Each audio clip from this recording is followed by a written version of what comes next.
Squeaky squeak.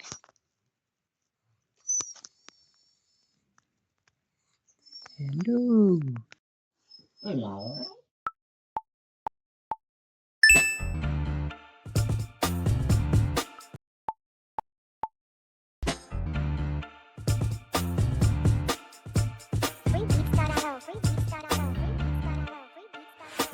Squeaky squeak. Hello. Hello. Such a squeaky squeak. Mr. Sausage.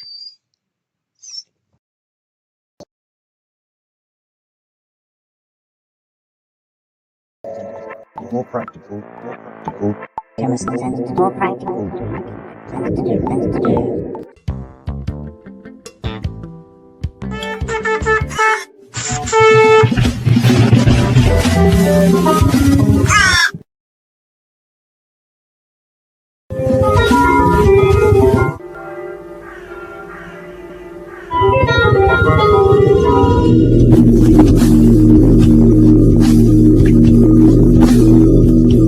This episode is slightly different, and we will be exploring three different and, for the most part, unrelated topics.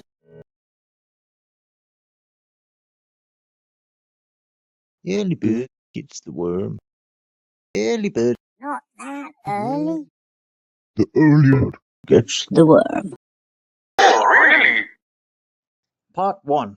An amino acid is an organic molecule in which a single alpha carbon atom bears both an amino group and a carboxylic acid group, along with a side chain that defines its specific character, determining whether it's polar or nonpolar, acidic or basic. The side chain is represented with an R.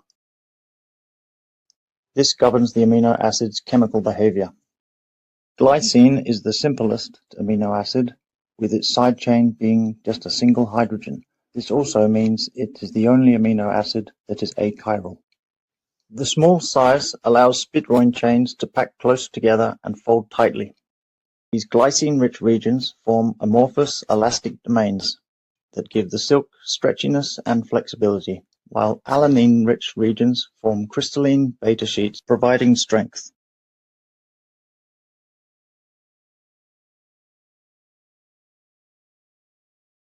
Random springy coils of glycine between crystals of alanine are what primarily make up spidroin.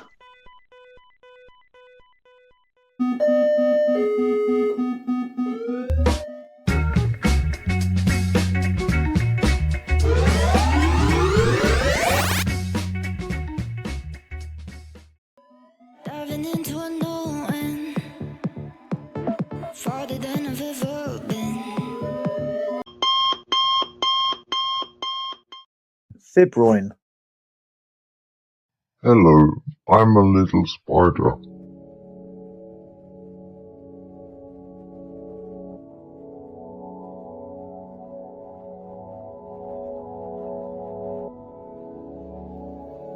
I spun a web in this garden. There are several types of application-specific spider silks, each with varying trade-offs.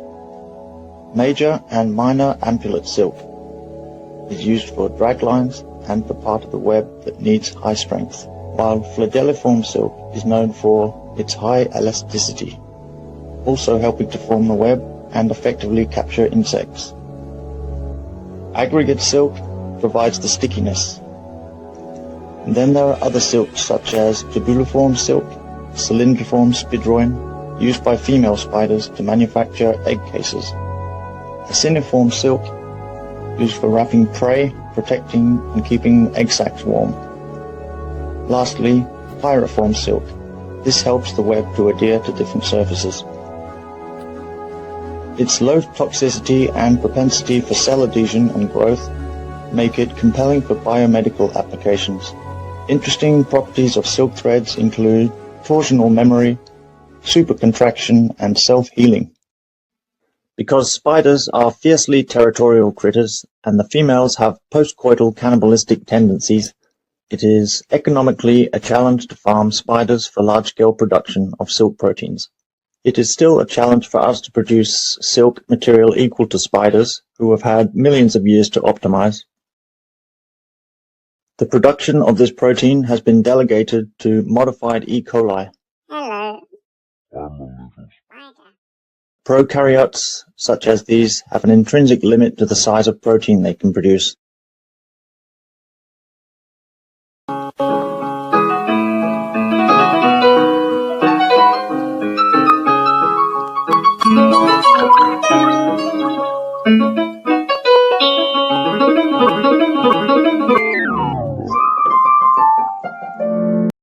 Berlin, 1704, a paint maker by the name of Heinrich Deisbach wanted to prepare a batch of the red pigment cochineal lake, a carmine dye, by precipitating an extract of cochineal insects with iron 2 sulfate and potassium carbonate, known as potash.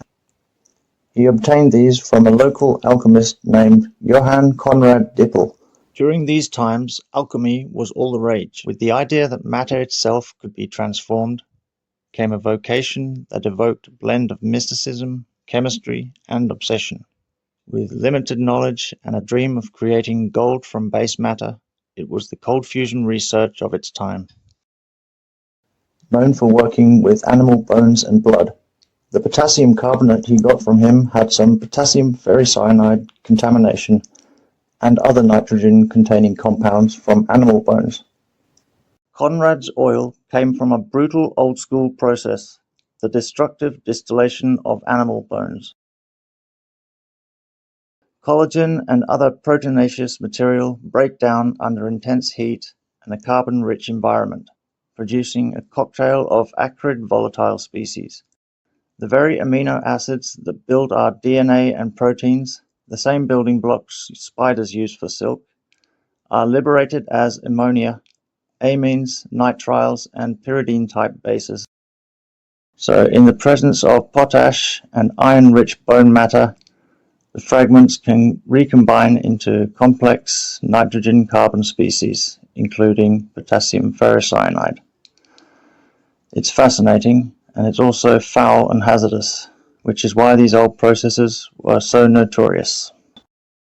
Anyway, the potassium carbonate that Heinrich obtained from Dippel was contaminated with potassium ferricyanide, leading to noticeable side reaction when he mixed with the iron salt. The rest, no doubt, was down to some good observation on Heinrich's part, some deduction, some experimenting, and finally isolating the newly discovered compound. It gets its intense deep blue color from intervalence charge transfer between iron +2 and iron +3 metal centers.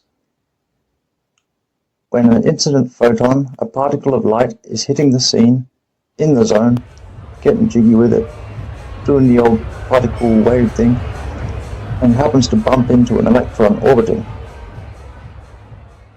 The electron absorbs some of the photon's energy, decides to hop over a cyanide bridge. Electrons hopping from intervalence charge transfer.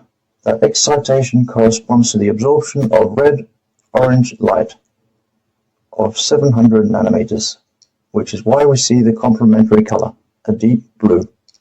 The cyanide bridge provides a strong orbital overlap between the ferrous 2 and the ferric 3 centers. The electron transfer transitions as a metal-to-metal charge transfer.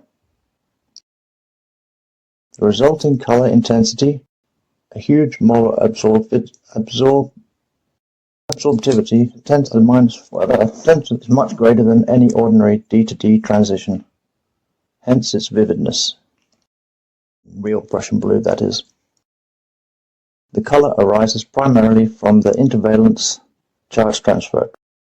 Delocalization helps broaden and intensify the absorption band, but it isn't the root cause of the color. So yes, the color comes from light-induced electron hopping between iron 2 and iron 3, not from simple delocalization in the ground state. An electron moves from iron 2's filled orbital to the empty orbital of iron 3. This charge transfer excitation absorbs red-orange light, so the compound appears blue. The transition is intense because it involves a large change in electron distribution. Electron density across bridging ligands can lead to an oxidation non-integer. However, in oxidized Prussian blue, there is no mixed valence, so no resonance of that kind. Pharmaceutical name for Prussian blue insoluble, radiogardase.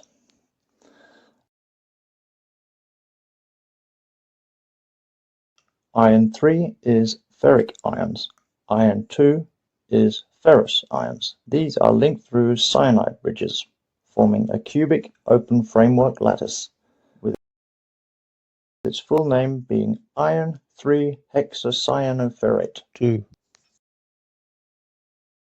This is why Prussian blue is found in most science textbooks, not because it's old, because it's robust, insoluble, charge transfer transitions, the vibrant blue, the fact it was the first ever coordination complex.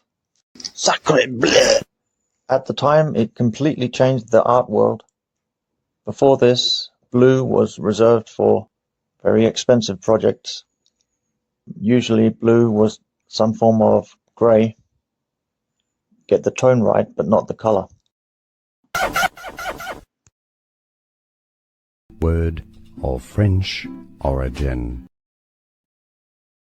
Grisaille.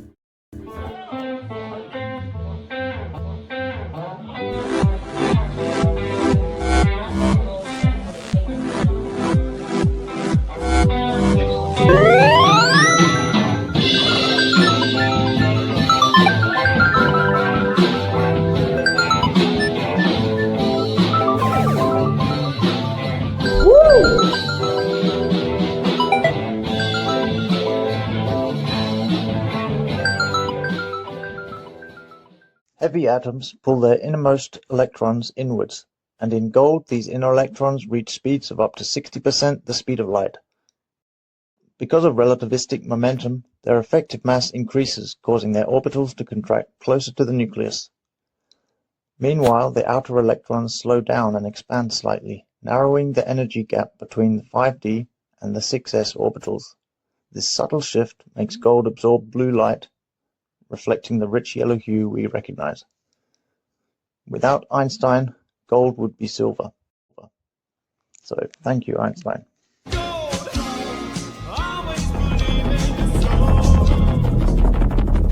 What's happening here in chlorine hydrochloric acid?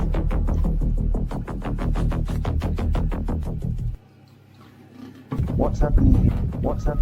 Sodium chloride ion, ClO3-. Its negative charge is delocalized, giving it an average bond order of 1.333333333333333. You get the idea. Trigonal pyramidal with an oxidation state of +5. An oxidizing species that when acidified with hydrochloric acid forms several other chlorine-oxygen species, such as chlorine dioxide, chloric and hypochlorous acid, hypochlorite, as well as various other transient radicals. These are able to oxidize the gold at its surface, where they can then be stabilized in solution by complexing with the chloride from the hydrochloric acid. What you end up with is a solution containing the tetrachloroaurate ion, the complex of gold-3 chloride, the neutral covalent halide of gold-3. Tetrachloroaurate is the chloride complex ion, formed by gold-3 in the presence of a chloride-rich medium. What primarily exists is the dimer Au2Cl6, but in polar or donor solvents the dimer can dissociate to form the monomeric chloroaurate.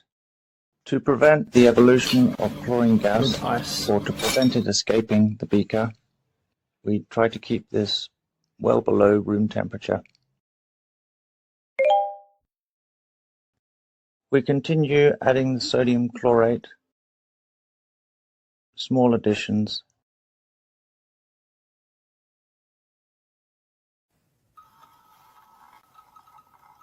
just to regenerate the species we want. No, it's dissolved.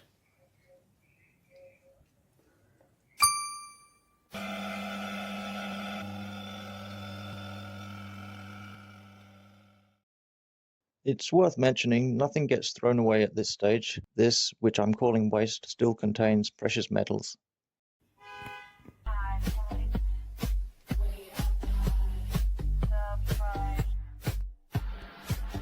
I will be reducing this back to gold again with potassium metabisulfite.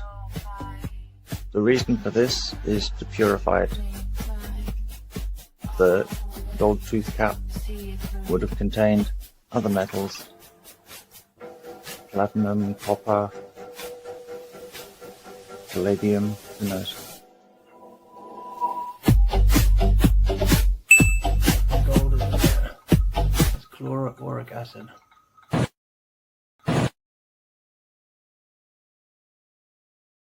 3, 2, 1.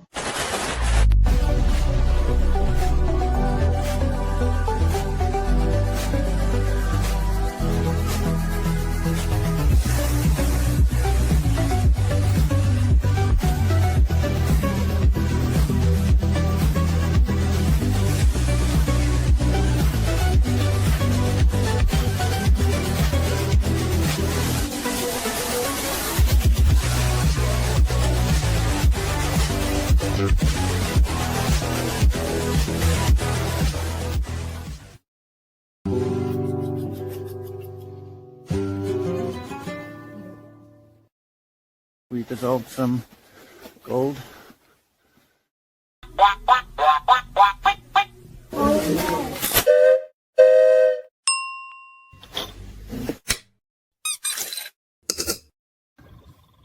Still works.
Like many salts, like many compounds, potassium metabisulfite takes energy rather than release energy on dissolution. This is what we call endothermic. Yes, this is cold. Metabisulfite is a reducing agent. In water, it hydrolyzes to give bisulfite and sulfur dioxide. Gold-3 gets reduced to elemental gold. Sulfur, in either the sulfite or the sulfur dioxide, gets oxidized to sulfate. So as the reaction proceeds, gold-3 complex is destroyed, and colloidal gold particles begin to form. At this early stage, we can be seeing the gold without necessarily knowing it. You can see these particles range from a deep yellow to a ruby red, depending on the particle size and the dispersion. So this darkening we observe is a fine suspension of colloidal gold in solution as it scatters the light. More on this later. For now, we can watch as these particles cluster up and eventually aggregate to a brown-colored metallic gold that will crash or precipitate out.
we've purified our gold, we can dissolve it again.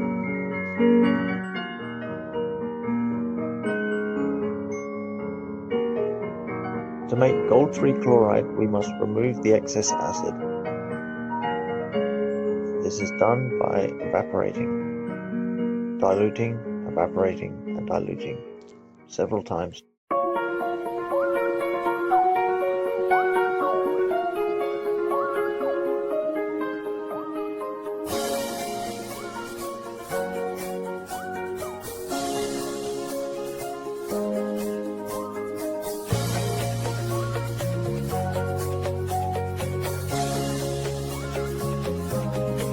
Look, it's crystal clear. Wow, look at those crystals at the end.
This week. Hello.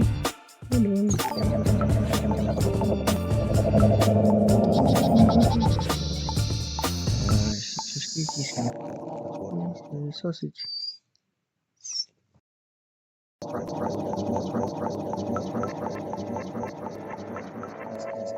More practical,